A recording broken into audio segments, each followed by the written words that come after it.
para dar sequência a essa relação, né, que envolve o belo e o feio, a gente pode ver o sentido dado ao termo apocalipse, que nos leva para o que será descoberto, pois se encontra num espaço incômodo, no qual surge sempre o embate entre as forças do bem e as forças do mal. A justiça se contrapõe às forças malignas, sempre ressaltando a ideia de redenção frente ao que se deu como produto da queda que advém o engano sentido posteriormente, sendo envolvido pelas artimanhas nos ardis promovidos pela ação do bestial, do que é de bestial, o sentido do bestial. E aí a gente pode verificar aquilo que Freud vai e nos revela, nos mostra, né, quando ele afirma que existe um dado da criança que pode ser indicado, né, que pode ser posto a partir da ideia de uma perversão polimorfa, né, uma perversão sempre muito ampliada por essa coisa polimorfa, dirigindo por vários caminhos, como um elemento de formação também subjetiva. Né? Formação subjetiva e essa formação dentro de um plano maior de transcendência, em que a revelação tem como finalidade estabelecer o modelo em que o trânsito pelos interstícios do sofrimento, né, a partir daí, se pode chegar no estado promovido por uma espécie de ambiente áureo, levando-nos a pensar onde ficaram os estragos registrados pelas cicatrizes do embate que antecedeu. Então, antes de chegar a esse eu, né, esse eu áureo, existe aí nesse eu áureo as cicatrizes da perversão polimorfa da criança. É o que nos aponta para os traços presentes nas bestas, cuja descrição nos apresenta a figura de Leviatã, que está presente no livro de Jó, mostrando hálito de fogo e escamas impenetráveis.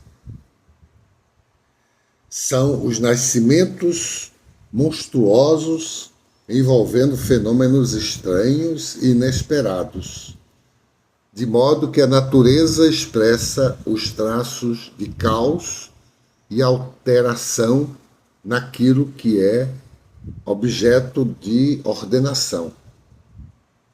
Daí vem a ideia de que o divino estaria em estado de descontentamento, requerendo das pessoas certos feitos para que as coisas sejam novamente ordenadas. Como efeito na cultura, existe a formação de uma espécie de bestiário, cuja função sempre estaria ligada ao ensinamento moral na vida das pessoas. Claro que se utilizando do que significa o oposto ao áureo. Tais elementos vão ser apresentados a partir das descrições fantásticas que se relacionando o lado maravilhoso com o que causa medo nas pessoas. Daí, vemos a mistura do que é o mundo natural com o sobrenatural, como fatores presentes na vida social e na vida pessoal. É quando vemos a coincidência da figura monstruosa com o que é denominado como filho do caos, dentro da perspectiva posta pelo Códex de Piste Sophia. É o demiurgo que traria o apego ao elemento material, elevando os aspectos que designam como infraestrutura e colocando no baixio o que deve ser a raiz da condição das pessoas. É o trânsito pelas vias postas quando da interseção entre o simbólico e o real, apontando para o sentido e para a alteridade primordial, conforme o desmembramento dos termos que se dão em estado de nó. Assim, depois de nos encaminharmos pela via dada a partir dos elementos bestiais, chegamos na função que não indicam a submissão na dialética inserida pelo materialismo, estabelecendo que o pleroma será visto como um foco de endereçamento e não como um simulacro que incide na mente das pessoas a possibilidade de haver um partido dominante, mesmo quando é envolvido pelo manto do bem comum, do bem maior e do bem supremo. Por conta disso, por conta dessa triangulação relativa ao bem comum, bem maior e bem supremo, por conta desse aspecto, vamos seguir pela margem, que não é a que contém o fluxo na ação dos limites colocados lateralmente. Estaremos vendo que não existe somente as margens que controlam o fluxo. Uma margem de um lado, uma margem de outro, e que contém, que controla o fluxo.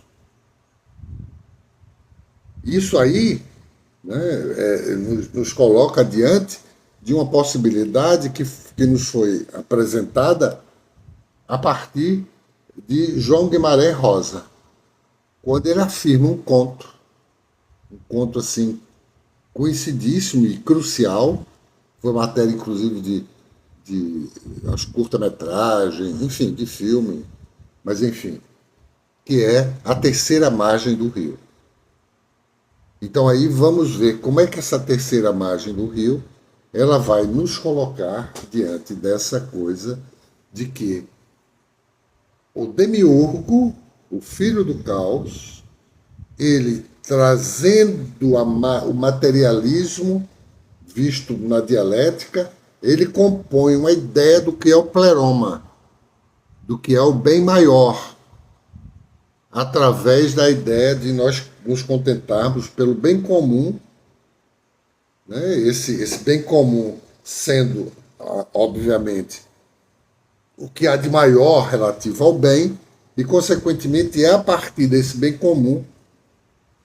que se vai chegar à ideia do bem supremo. Mas aí é preciso que a gente veja como é isso de criar uma terceira margem e essa margem ela ser feita numa posição colocada a partir da função paterna.